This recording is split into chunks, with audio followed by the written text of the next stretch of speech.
So కొంతమంది parents చెప్పారని చెప్పి ఐఏఎస్ అవ్వాలని ప్రిపేర్ అవుతారు. అలా ఎవరైనా ఉన్నారా? పేరెంట్స్ చెప్పారు. ఇంకొంతమంది ఆ పోస్ట్లో ఉన్న పవర్ కోసం అవుతారు. పవర్ అంటే ఎంత పవర్? అది ఒక డిస్ట్రిక్ట్ మొత్తాన్ని కంట్రోల్ చేసేంత పవర్, ఒక దేశం మొత్తాన్ని కంట్రోల్ చేసే పవర్. తర్వాత ప్రెస్టేజ్ అంటే సొసైటీలో మనకి మంచి పేరు రావడం, ప్రెస్టేజ్ అనేది మనని అందరూ గౌరవించడం. సో ఎవరికైనా సరే మంచి గుర్తింపు పొందాలని ఉంటుంది సొసైటీలో అందరితోటి. ఏదైనా పెళ్ళికి వెళ్ళినప్పుడు 100 మందిలో 1000 మంది వస్తారు. 1000 మందిలో మీరు కూడా ఒకరు ఉంటారు. వెళ్ళి అక్కడ లైన్లో నిలబడి బఫే తింటారు. ఆ తర్వాత పెళ్లి కొడుకు పెళ్లి కూతురు దగ్గరికి వెళ్ళి లైన్లో ఫోటో తీయించుకుంటారు. ఈ అందరిలో మనం కూడా ఒకటే. కానీ కలెక్టర్ అయ్యావనుకున్నావు, కలెక్టర్ అయిన తర్వాత నువ్వు పెళ్ళికి వెళ్ళావనుకో, ఎవరిదైనా పెళ్ళికి వెళ్ళావను, ఈ లైన్లో ఉండవు. డైరెక్ట్గా నీకు తీసుకొచ్చి ప్లేట్లో పెట్టి తీసుకొచ్చి ఇస్తారు. డైరెక్ట్గా నేను పెళ్లి కూతురు పెళ్లి కొడుకు దగ్గర తీసుకెళ్ళి అక్కడ ఫోటో తీయించి పంపిస్తారు. నువ్వే డైరెక్ట్గా వెళ్ళక్కర్లా, మీ పేరెంట్స్ వెళ్ళినా కానీ ఇంత గౌరవం ఉంటుంది. అది ఈ కలెక్టర్ అయితే వచ్చేటటువంటి స్పెషల్ స్టేటస్. అంటే చాలామంది అనుకోవచ్చు మళ్ళీ, అంటే మన డబ్బు చూసి గౌరవిస్తారు మనుషులు, అంటే మనుషులుగా గౌరవం ఇవ్వరా అంటే ఇవ్వరు, ఖచ్చితంగా ఇవ్వరు.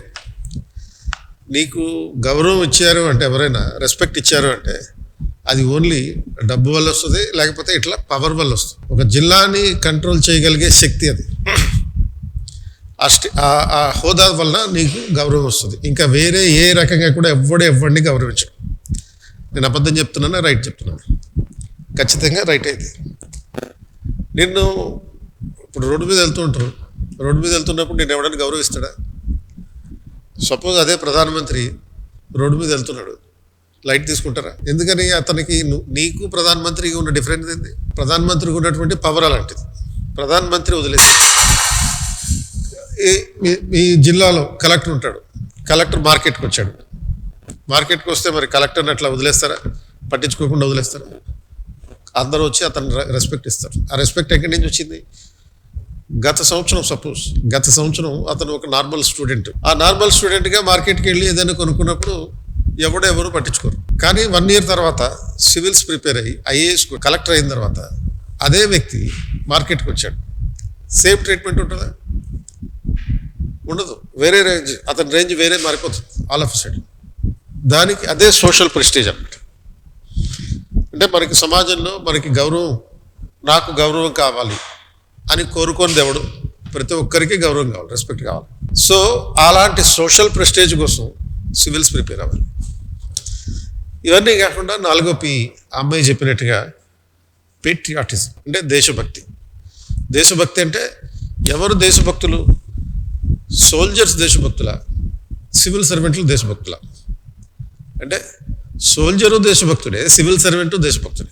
తేడా ఏంటి? సోల్జర్ అనేవాడు సరిహద్దుల్లో ఉండి దేశాన్ని కాపాడుతూ దేశభక్తి చూపిస్తాడు. సివిల్ సర్వెంట్ అనేవాడు సరిహద్దుల్లో కాకుండా, దేశ సరిహద్దులో కాకుండా దేశం లోపల ఉండి దేశానికి సేవ చేస్తూ తన దేశభక్తిని చూపిస్తాడు. A soldier is a civil servant in uniform. A civil servant is a soldier without uniform. అదొకటే తేడా. అంటే సైనికుడు అనేవాడు యూనిఫామ్లో ఉన్న సివిల్ సర్వెంట్ అయితే, సివిల్ సర్వెంట్ అనేవాడు యూనిఫామ్ లేని సోల్జర్. ఇద్దరు ఒకటే స్థాయి దేశభక్తి. దేశం కోసం ప్రాణాలు అర్పించాలన్నప్పుడు ఇద్దరు సిద్ధంగానే ఉంటారు. సో కాబట్టి ఈ 4 P'లలో, ఈ 4 P'sలో నువ్వు ఏ కేటగిరీకి వస్తావు అనేది డిసైడ్ చేసుకోవాలి. అంటే ఏ పర్పస్ తోటి నువ్వు ఐఏఎస్ ప్రిపేర్ అవ్వదలుచుకుంటావు? పేరెంట్స్ కోసమా? పవర్ కోసమా? ఆ పవర్ నుంచి వచ్చే ప్రెస్టేజ్ కోసమా? ఆర్ లేకపోతే పేట్రియాటిజం, దేశం కోసం నువ్వు ఈ సివిల్ సర్వీస్, దేశ సేవ కోసం, దేశాన్ని అభివృద్ధి చేయడం కోసం, డెవలప్ చేయడం కోసం. సో ఇప్పుడు ఇందులో మనకి కొన్ని పదాలు చెప్తాను. సో ఈ వర్డ్స్ ఎప్పుడైనా విన్నారా? అమృత్ కాల్ అనే పదం ఎప్పుడైనా విన్నారా? వికసిత్ భారత్. ఇదేంటిది వికసిత్ భారత్ అంటే? India will be a developed country by 2047. దాన్ని వికసిత్ భారత్ అంటారు. అంటే భారతదేశం 2047 నాటికి అభివృద్ధి చెందిన దేశంగా మారబోతుంది. ఎప్పటి నుంచి? 2023 నుంచి 2047 వరకు. 2047 లెక్క ఏంటి? 1947లో ఇండియాకి ఇండిపెండెన్స్ వచ్చింది. 2047కి India will be turning 100. So భారతదేశానికి 100 సంవత్సరాలు వచ్చే లోపల స్వతంత్రం వచ్చి India will be a developed country, అభివృద్ధి చెందిన దేశం అవుతుంది. సో 2022-23 నుంచి 2047 వరకు 25 సంవత్సరాలు ఉంది.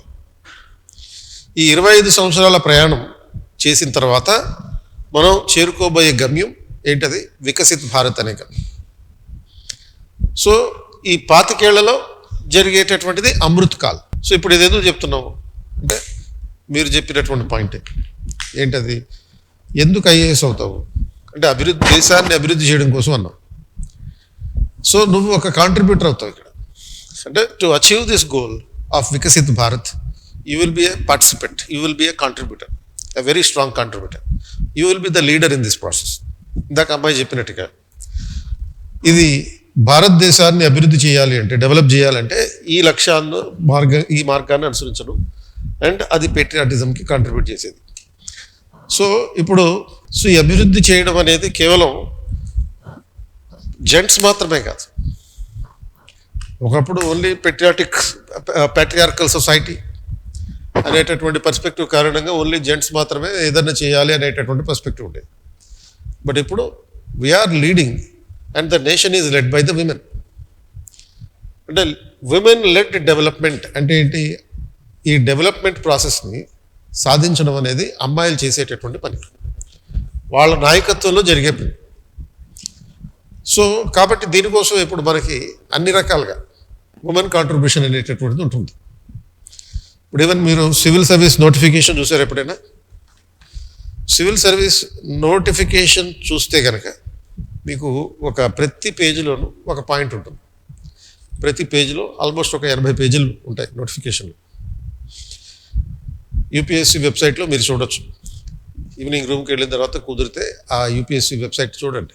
చూస్తే యూపీఎస్సీ నోటిఫికేషన్ ఉంటుంది. నోటిఫికేషన్ ప్రతి పేజీలోనూ బాటంలో women are encourage to apply అని ఉంటుంది. Women are encourage to apply ప్రతి పేజీలోనూ ఉంటుంది. అంటే ఎవ్రీ నోటిఫికేషన్లో ఇది ఉంటుంది. అంటే సివిల్ సర్వీస్ ఎగ్జామ్ రాయడానికి అమ్మాయిల్ని ఎంకరేజ్ చేస్తున్నారు, యూపీఎస్సీ ఎంకరేజ్ చేస్తుంది. ఎందుకని? ఇది భారత ప్రభుత్వం యొక్క లక్ష్యం. ఇది making women to participate more in administrative process, making women to participate more in the politics. అంటే రాజకీయాల్లో కానీ పరిపాలనలో కానీ అమ్మాయిలు ఎక్కువ మంది పార్టిసిపేట్ చేసి దేశానికి నాయకత్వం వహించాలి. దాన్ని ఉమెన్ లెడ్ డెవలప్మెంట్ అంటారు. సో ఇప్పుడు సపోజ్ 108th అమెండ్మెంట్ అని ఉంది. దీని ద్వారా ఏం చేస్తారంటే దెర్ ఈస్ 33% రిజర్వేషన్. అంటే దిస్ విల్ బి ఇంప్లిమెంటెడ్. అంటే అసెంబ్లీలోను పార్లమెంట్లోను ఉమెన్కి 33% రిజర్వేషన్ ఉంటుంది. అండ్ ఇది ఆల్మోస్ట్ 2029 నుంచి అమల్లోకి వస్తుంది.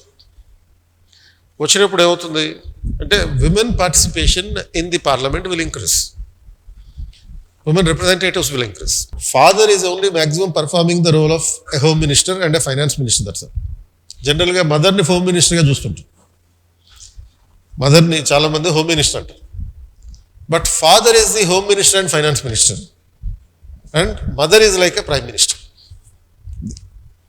అంటే హోమ్ మినిస్టర్ చేయాల్సిన పని ఏంటి? Law and order. Finance minister చేయాల్సిన పని ఏంటి? ఇంటికి కావాల్సిన డబ్బులు తీసుకురావడం. అంటే కుటుంబంలో సభ్యులందరూ ఒక క్రమశిక్షణలో ఉండేటట్టు చూడడం, వీళ్ళకి కావాల్సిన ఫైనాన్షియల్ నీడ్స్ చూడడం, ఇవన్నీ డాడీ చేస్తాడు. కాబట్టి home minister come finance minister. But వీళ్ళందరినీ కోఆర్డినేట్ చేసుకుంటూ కలిపి నడిపించి ఎలాంటి సమస్యలు వచ్చినా పరిష్కరించి ఏ సమస్యనైనా ముందుండి తీసుకెళ్ళేటటువంటిది మాత్రం మదరే. So when we have the women led homes we will also have women led nation. కానీ ఇప్పటి నుంచి అంటే 2023 నుంచి 2070 వరకు భారతదేశ జనాభా అనేది చాలా మంచి విషయం. మనకి ఇంత జనాభా ఉండడం అనేది చాలా మంచి విషయం. ఎందుకని మంచి విషయం అని అంటే we have working population, 340 million young population. 40% of the population is the young population. అంటే మొత్తం జనాభాలో కనీసం 40% మంది యంగ్ పాపులేషన్ ఉన్నారు. 340 million పాపులేషన్ యంగ్ పాపులేషన్ ఉన్నారు. ఇప్పుడు సపోజ్ ఒక హౌస్ వైఫ్కి శాలరీ ఇవ్వాలి అంటే ఎంత జీతం ఇవ్వచ్చు? ఒక హౌస్ వైఫ్కి శాలరీ అనేది అసలు మనం జనరల్గా ఆలోచించాం. మన మదర్ ఉంటుంది, మీ మదర్కి పొద్దున్నే 5 గంటలకు నిద్ర లేచి రాత్రి 11 గంటలకు నిద్రపోయేట వరకు అనేక రకాల వేల కార్యకలాపాలు చేస్తుంది. సో మరి ఇంత పని చేసినందుకు ఆవిడికి కనుక జీతం ఇవ్వాల్సి వస్తే ఎంత ఇవ్వాలి? ఎంత ఇవ్వాలి అంటే 3,50,000 రూపాయలు ఇవ్వాలి నెలకి. నెలకి 3,50,000 రూపాయలు ఆవిడ చేసే పనికి సంబంధించినటువంటి వాల్యూ. అంటే అంత జీతం నీకు పర్ఫెక్ట్గా ఎందుకు చెప్తున్నాను అని అంటే సుప్రీంకోర్టు ఈ రకమైనటువంటి క్యాలిక్యులేషన్ చేసిందన్నమాట. అంటే ఒక అమ్మాయికి జీతం ఇవ్వాల్సి వస్తే, ఒక హౌస్ వైఫ్కి జీతం ఇవ్వాల్సి వస్తే కనీసం నెలకి 3,50,000 రూపాయలు ఇవ్వాలి.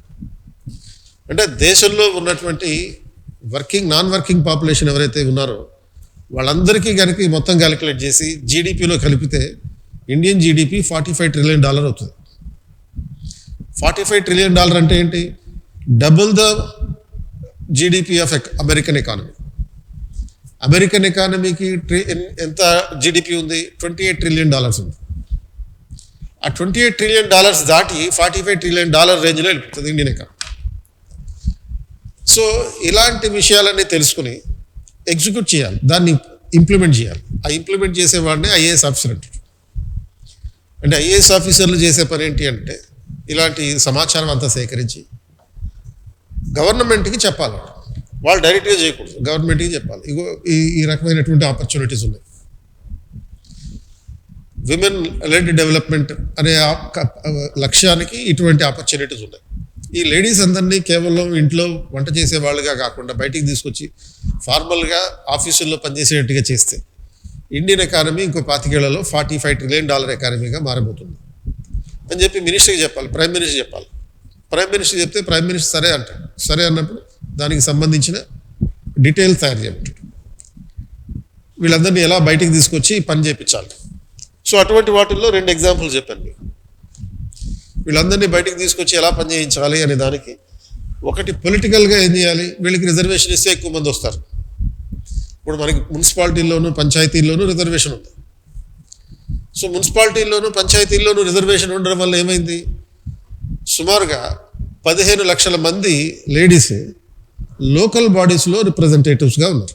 సో అదేవిధంగా political leadership of the women in the assemblies and in the parliament is through this 33% reservation policy. So అట్లా మనకి ఏమవుతుంది అంటే a day will come one the entire country will be led by the women only in the next 25 years. ఆ contribution చేయడం కోసం అంటే ఈ ideas అన్నీ ఎవరిస్తున్నారు? ప్రధానమంత్రికి అంటే ఐఏఎస్ ఆఫీసర్లు ఇస్తారు. ఎవరు ఇప్పుడు ఇండియన్ ఎకానమీ ఎంత ఉంది అంటే ఇండియన్ ఎకానమీకి ఉన్నటువంటి ఫైనాన్షియల్ కెపాసిటీ ఎంత అంటే ఇట్ ఈస్ $3.78 ట్రిలియన్. $3.78 ట్రిలియన్ ప్రస్తుతం ఉన్నటువంటి ఇండియన్ ఎకానమీ జీడిపి అది. అంటే which is more than many countries in the world and it is the 5th largest economy in the world. ప్రపంచంలో అతిపెద్ద 5వ దేశం అన్నమాట. అంటే ఎకానమీ పరంగా చూసినప్పుడు అతిపెద్ద 5వ దేశం.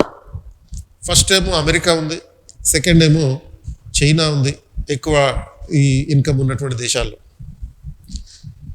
అండ్ అలాగే జర్మనీ ఉంది, జపాన్ ఉంది, అండ్ 5th పొజిషన్లో ఇండియా ఉంది. And in 2023 India has become the 5th largest economy, crossing over Britain. 2027 నాటికి India will become the 3rd largest economy, 3వ అతిపెద్ద ఆర్థిక వ్యవస్థగా మారబోతుంది. ఎప్పుడో 30-40 సంవత్సరాల తర్వాత కాదు, 3 సంవత్సరాల తర్వాత 2027కి. అప్పుడు Indian economy will be around $6 trillion. ఇప్పుడున్న $3 ట్రిలియన్ డబుల్ అవుతుంది, 3 ఏళ్లలో డబుల్ అవుతుంది.